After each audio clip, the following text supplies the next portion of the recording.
The deaf community isn't just united by sign language or by hearing impairment. It is a culture in its own right.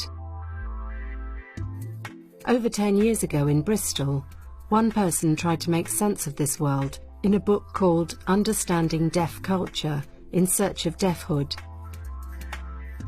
But what is deafhood? Do we fully understand it? The book's launch was covered by See Here back in 2003. I can imagine it becoming like a new Bible in that sense. The concept of deafhood has spread around the globe. More than 100 workshops and conferences were set up, and the book has been translated into Japanese, German, Spanish and Portuguese. The Deafhood Foundation was set up in the USA to promote deafhood throughout the world.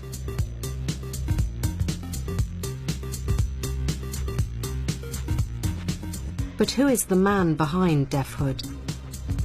With long hair and his style of dress, wearing sandals, he's easily identifiable. Paddy has been so many different things. He's amazing. He was one of the first deaf See Here researchers and presenters. He created the world's first sign language pop video.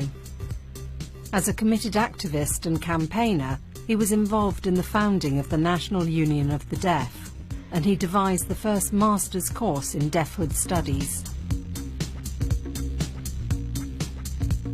We're meeting him at his home in Bristol, which is a deaf museum in its own right.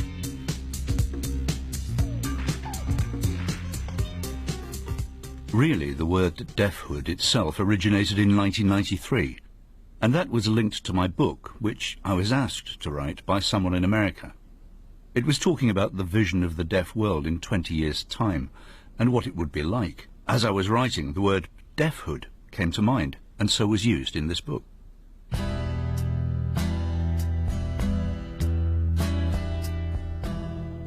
However, the meaning of the word was only fully researched later whilst doing my PhD in deaf culture. The more I researched, the more it evolved until it became this book. It therefore became clear that deafhood is made up of many aspects. The book was then printed and launched. Paddy began his research into deaf culture by interviewing older deaf people, building a picture of traditional deaf culture. Once that was clear, it became easier to understand modern deaf culture and define deafhood. Really, who inspired me with regard to deafhood and deaf culture? I would say the deaf community itself. They taught me ever so much, and it was extremely important. Additionally, 3 people, deaf women particularly, inspired me. One was Dot Miles. As a sign language poet, she was amazing, but she also had a vision that deaf people are important. They are here to help hearing people, to help improve the world. This concept is hard to explain, but it had a profound impact on me.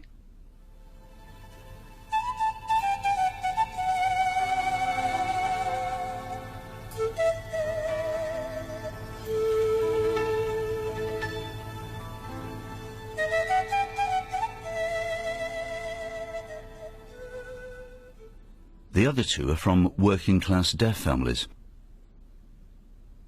One is British, Gloria Pullen, and the other is Marie Phillip from America. Both very wise, and both had an understanding of the deaf world and insight to see what needed improving. Very impressive. Marie was a teacher of the deaf and a well-known advocate for deaf people, whilst Gloria is a researcher and a campaigner for deaf rights. And then we would be able to tell hearing people that their decisions are wrong and that they must ask deaf people first, not make decisions themselves. It's up to you. It's up to you to tell them. How did Paddy become the man he is today? How much did his childhood experience influence his own deafhood? My parents were hearing, and my mother died when I was 8 years old. I went to an oral mainstream school. It was awful. I was one of the first deaf children to be mainstreamed.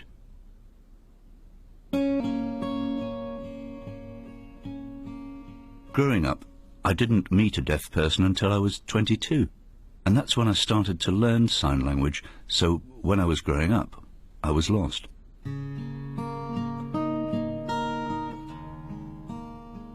Interestingly, whilst growing up, teachers were always telling me, "You're not a deaf child, you're just a hearing child who happens to be unable to hear." What nonsense. When I left school and was looking for a job, I wanted to be a teacher of the deaf. I sent off an application, and the same people were then telling me that I couldn't teach deaf children because I was deaf. I'd spent my childhood being told I was hearing, and now I was being told I was deaf. So then I realised they'd been lying to me all this time, which was a wake-up call. Instead, he became a social worker for deaf people.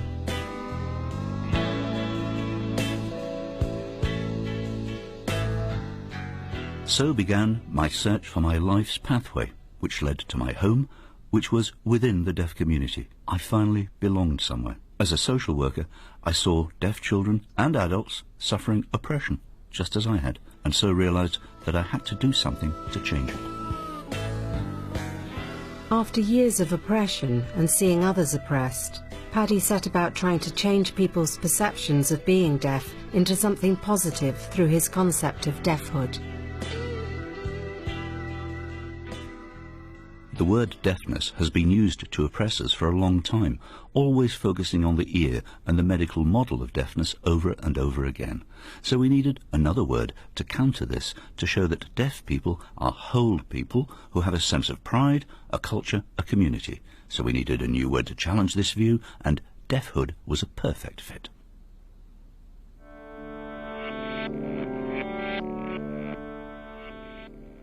So, deafhood is like a journey where one looks deep inside to discover what deafhood means to them, and to nurture and grow into stronger, bigger people. That's what it is.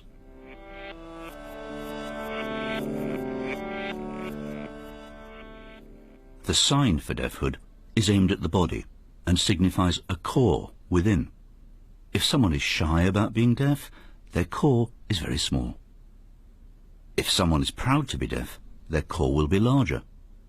When we look back into deaf history before the introduction of oralism, deaf people shared a vision and had a strong core which enabled them to plan for their future and have confidence in themselves. With the emergence of oralism, this cultural vision was diminished and sense of self reduced. When talking about deafhood training, the first step is one of acceptance of the damage caused by the use of oralism on a deaf person's core. That needs to be accepted without shame. It's not the individual's fault, it's the fault of the oralists. In the same way that oppression and colonization has affected black people and Native Americans. Acceptance is the first step. The second is community repair, learning how to reconstruct and expand the core once more. Paul Scott, a renowned sign language poet, was one of the first students on the Deafhood Masters. It would have a profound impact on his life. It looked like it would be interesting to discover deafhood and understand what it meant. For a deaf person growing up understanding the effect of society, I thought I'd take part in the course. I already knew some of the elements, but at the same time I wanted to understand the effect on my own personality and make the connections, which was great. Clark Denmark has worked with Paddy for many years and has accompanied Paddy to conferences all over the world. He has found the concept of deafhood invaluable in his work. When Paddy first started to write about the modern deaf community, I found it so valuable and something I could reference and incorporate within my teaching. In the same way, when he started writing about deaf culture, I used it extensively. This small body of literature has been a tremendous resource to back up my teaching. It's made my work much easier. Deafhood is even used in the field of medicine and mental health. One person who saw its potential was clinical psychologist Dr. Mary Griggs. I feel that deafhood is really critical within specialised mental health services. At the moment, one of the big concepts in mental health is around recovery, so kind of recovering from periods of mental distress to a kind of state of mental well-being again. And I think there have been some real problems in trying to acknowledge, mainstream services acknowledge that for deaf people some of the terms are not as meaningful, that it's very hard to talk about kind of mental health and it mean the same thing for deaf people as it does for hearing people. I think the role that deafhood can play in that is to actually kind of look at what it means to be deaf, what it means to not only have experienced some of the suffering and the distress and the isolation that particularly kind of mental health casualties have experienced, but also to celebrate deafness, to kind of reclaim deafness and to think about the role of the deaf community in achieving a state of well-being. It's not just conferences and seminars. Deafhood also has worldwide artistic and cultural influence.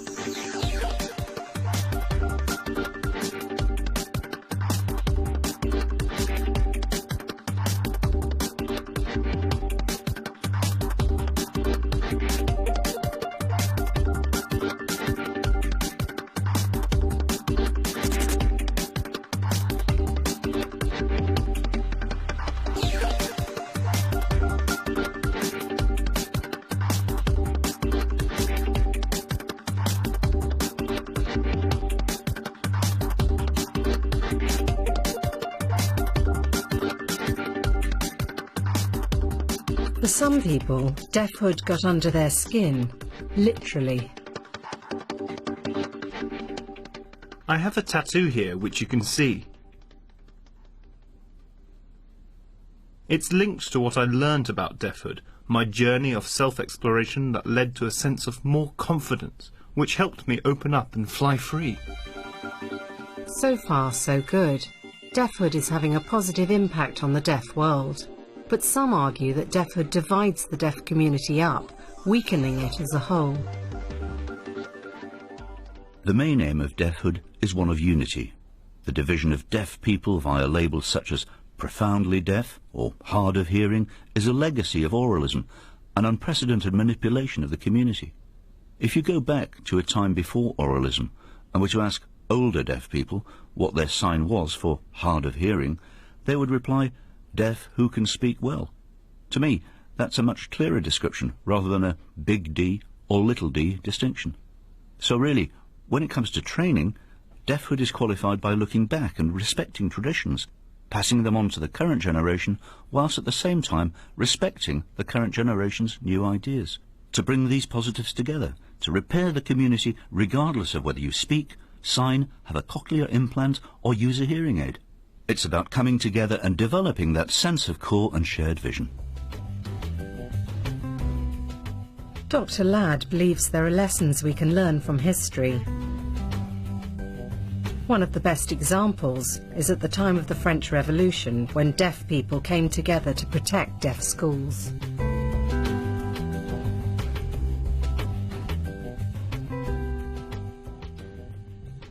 At that time, deaf people were extremely proud, and they had a very clear vision.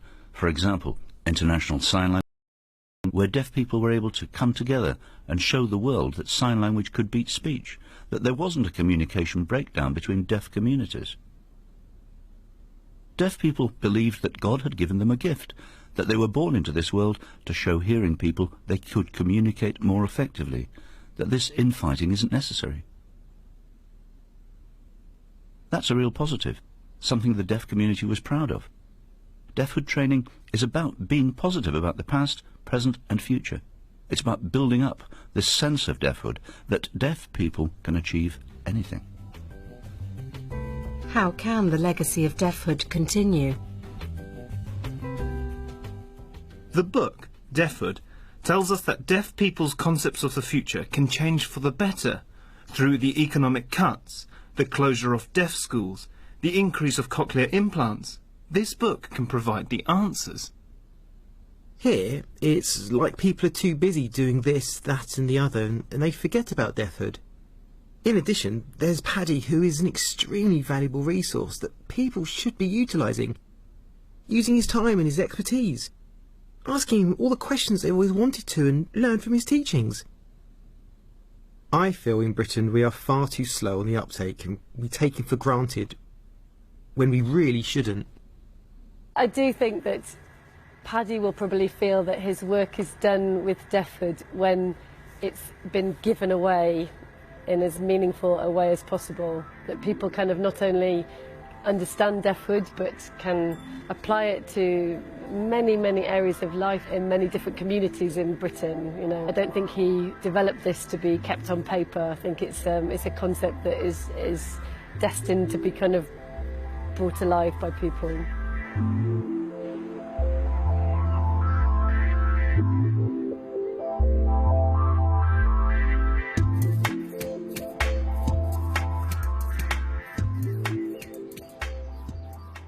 It has amazed me how deafhood has spread around the world. It's still relatively new. It's evolving. For me, I feel as new ideas are fed into the concept of deafhood, it seems like it's growing, developing connections between relevant topics such as deaf-led television, deafhood in relation to education, the arts, theatre, film, mental health, and so on, developing our future. I think British deaf people will need to get enthused to generate new ideas to explore their deafhood, to attend training on deafhood and take what they've learned back with them, and it will spread further.